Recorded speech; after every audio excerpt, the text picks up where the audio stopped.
Good morning, all of you. Myself, Abhishek Agrawal, lecturer in Computer Science, SPU College, Pharma. Class in BCA Part 2nd, subject Data Structure and Algorithms. Topic Introduction to DS. Computer में data को different type से store और manage किया जाता है। Data को store करने के लिए लॉजिकल मॉडल का यूज किया जाता है, जिसे डेटा स्ट्रक्चर कहते हैं। कंप्यूटर में 2 टाइप के डेटा स्ट्रक्चर का यूज किया जाता है।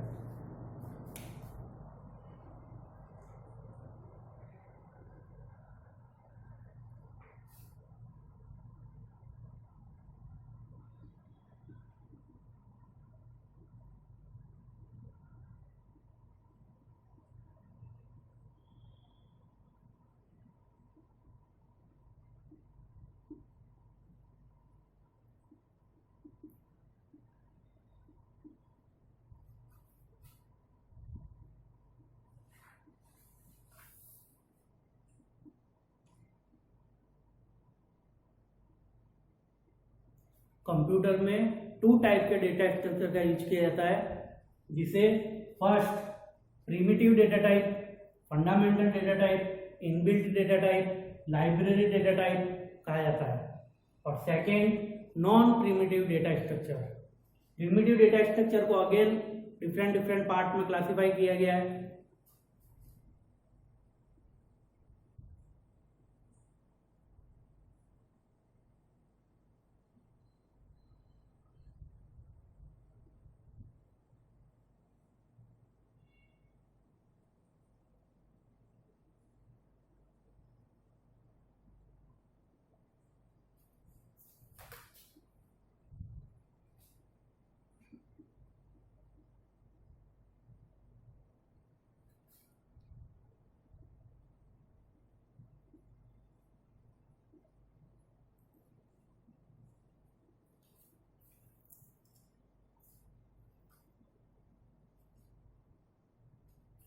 प्रिमिटिव डेटा टाइप के अंतर्गत first integer data type, second float data type, third character data type, fourth pointer data type का यूज किया जाता है। अब इसके बारे में हम डिटेल में पढ़ेंगे, जो कि आपने प्रोग्रामिंग लैंग्वेज के अंदर भी पढ़ा हुआ है।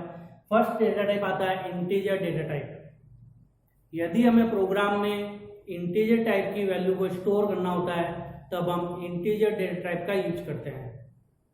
इंटीजर डेटा टाइप में होल नंबर को स्टोर किया जाता है, such as 0, 1, 2, 25, 30 etcetera.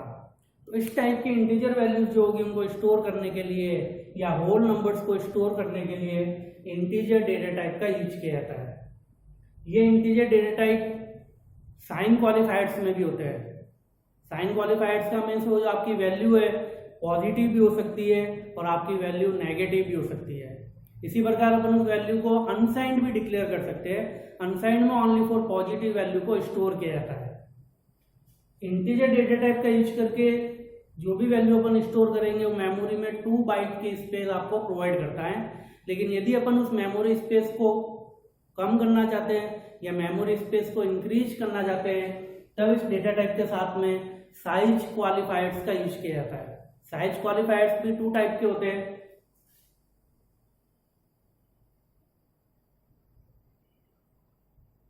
First size qualifier से आपका लॉन्ग, सेकंड साइज क्वालिफायर से आपका शॉर्ट। तो इस डेटा टाइप के साथ यदि मैं लॉन्ग कीवर्ड का यूज करता हूं तो आपकी मेमोरी इंक्रीज हो जाएगी। तो जहां आपका integer data type 2 byte memory space provide कर रहा था, अब वहां पर आपके मेमोरी स्पेस 4 बाइट प्रोवाइड की जाएगी। इसी प्रकार यदि अपन इसके साथ में शॉर्ट कीवर्ड का यूज करते हैं, इंटीजर डेटा टाइप के साथ में यदि शॉर्ट कीवर्ड का यूज किया जाता है तो ये मेमोरी स्पेस को डिक्रीज कर देता है। तो वहां पर आपकी जो मेमोरी स्पेस होगी वो 1 बाइट यूज में ली जाएगी। तो इस प्रकार अपन इंटीजर डेटा टाइप का यूज करके होल नंबर्स को स्टोर कर सकते हैं। तो प्रिमिटिव डेटा टाइप का फर्स्ट डेटा टाइप कंप्लीट हो गया इंटीजर। सेकंड आता है आपके पास फ्लोट। इंटीजर में ओनली फॉर होल नंबर को स्टोर किया जाता है, लेकिन यदि अपन होल नंबर के साथ साथ पॉइंट वाले डिजिट्स, डेसिमल पॉइंट्स वाले डिजिट्स को भी स्टोर करना चाहते हैं तो वहां पर फ्लोट डेटा टाइप का यूज किया जाता है, सच एज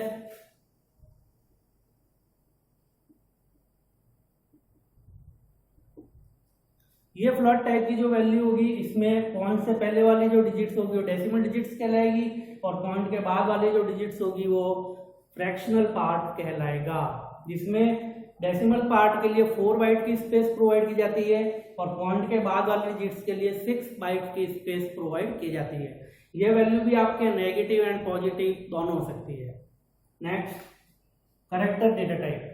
यदि अपन को न्यूमेरिक वैल्यू को स्टोर नहीं करके ओनली फॉर कैरेक्टर को स्टोर करना है, A to Z कैरेक्टर को स्टोर करना है, तब अपन कैरेक्टर डेटा टाइप का यूज करते हैं। बाय डिफॉल्ट सिंगल कैरेक्टर को स्टोर करने के लिए जो भी आपका कैरेक्टर होगा उसको सिंगल कोटेशन मार्क्स के बीच में लिखा जाएगा, तो आपके सिंगल कैरेक्टर को स्टोर करेगा।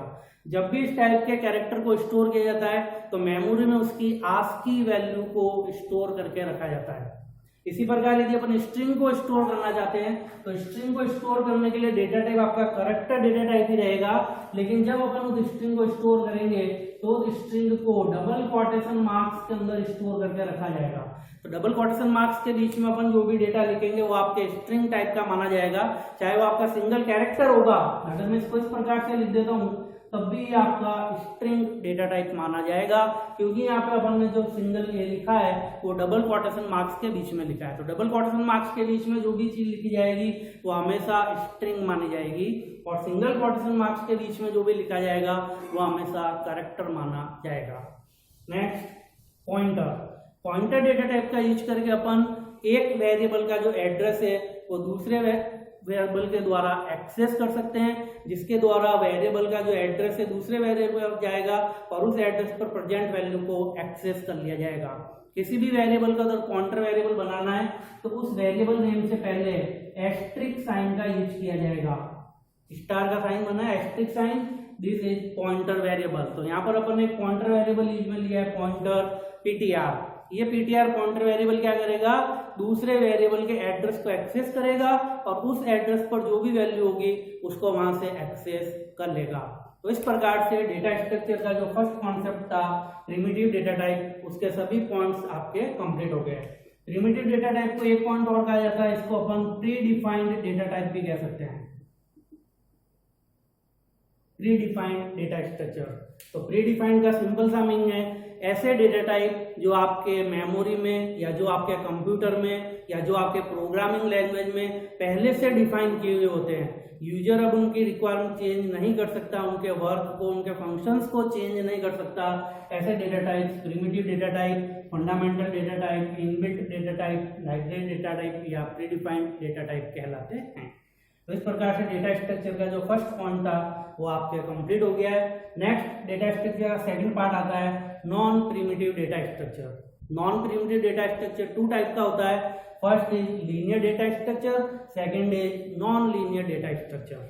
अब अपन लीनियर डेटा स्ट्रक्चर के बारे में स्टडी करेंगे। लीनियर डेटा स्ट्रक्चर, इस डेटा स्ट्रक्चर में स्टोर किए जाने वाले डेटा एक सीक्वेंस में अरेंज होते हैं, इसीलिए इसे लीनियर डेटा स्ट्रक्चर कहा जाता है। इसमें हम array, stack, Q and link list का यूज करते हैं। अब इसके अंदर जो जो पॉइंट अपन डिस्कस करेंगे वो मैं आपके यहाँ पर वापस लिख देता हूँ। डेटा को अगर सीक्वेंसली अरेंज किया जाता है, सीक्वेंसली मेंटेन किया जाता है तो उसे लीनियर डेटा स्ट्रक्चर कहा जाता है। इसमें अपन कौन कौन से पॉइंट्स कंसीडर करेंगे, एरे,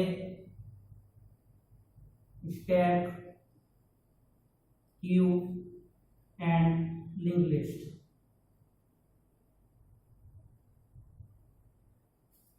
तो लीनियर डेटा स्ट्रक्चर का फर्स्ट पॉइंट आज अपन कंसीडर करते हैं एरे।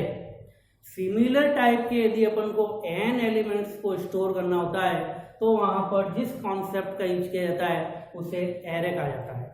फॉर एग्जांपल, यदि हमें एक स्टूडेंट के 5 सब्जेक्ट के मार्क्स को इनपुट करना है, 5 सब्जेक्ट के मार्क्स को इनपुट करना है तो अपन को प्रोग्राम में 5 वेरिएबल की आवश्यकता होगी, such as integer, subject1, subject2, subject3, subject4, subject5। तो इस प्रकार से 5 वेरिएबल को डिक्लेयर किया जाएगा जिसमें अपन एक स्टूडेंट के 5 सब्जेक्ट के मार्क्स को अलग अलग वेरिएबल में स्टोर कर देंगे। अब इन सभी वेरिएबल की अलग अलग मेमोरी लोकेशन को एलोकेट किया जाएगा, तो इसको अपन एक ग्रुप के रूप में भी डिफाइन कर सकते हैं, क्योंकि ये सभी जो वेरिएबल है सिमिलर टाइप के हैं। तो सिमिलर डेटा टाइप के वेरिएबल्स को यदि अपन एक ग्रुप के अंदर डिफाइन कर देते हैं, दैट इज कॉल्ड एरे। तो अब अपन इसको ग्रुप में किस प्रकार डिफाइन करेंगे, तो आपका डेटा टाइप है इंटीजर। अब अपन को किस टाइप का एरे वेरिएबल डिक्लेयर करना है, देखिए सभी वेरिएबल का नाम सब्जेक्ट सेम है, तो अपन यहाँ पर एरे वेरिएबल का नाम लिख देंगे सब्जेक्ट। अब यदि किसी भी वेरिएबल को एरे वेरिएबल बनाना है, तो एरे वेरिएबल के साथ में एरे इंडेक्स ऑपरेटर का यूज किया जाता है। उस ऑपरेटर के साथ में उसकी साइज लिखी जाएगी कि अपन को कितने वेरिएबल या कितने मेमोरी स्पेस की नीड है। तो अपन को यहाँ पर एक स्टूडेंट के 5 सब्जेक्ट को स्टोर करवाना है, इसलिए यहाँ पर एरे की साइज डिफाइन की जाएगी 5। तो इस प्रकार से अपन सिमिलर डेटा टाइप को ग्रुप के रूप में रिप्रेजेंट कर देंगे, दैट इज कॉल्ड एरे। तो यहाँ पर जो एरे डिफाइन किया गया वो इंटीजर टाइप का है, सब्जेक्ट आपका एरे का नेम है, और इसमें अपन टोटल कितने एलिमेंट्स को स्टोर कर सकते हैं, 5 एलिमेंट्स। अब इन एलिमेंट्स को जब अपन स्टोर करेंगे तो एरे की जो इंडेक्स होगी वह भी डिफरेंट होगी। तो एरे की इंडेक्स 0 से स्टार्ट होती है एंड साइज -1 पर एंड हो जाती है। तो यहाँ पर अपन मेमोरी इंडेक्स बनाएंगे एरे की।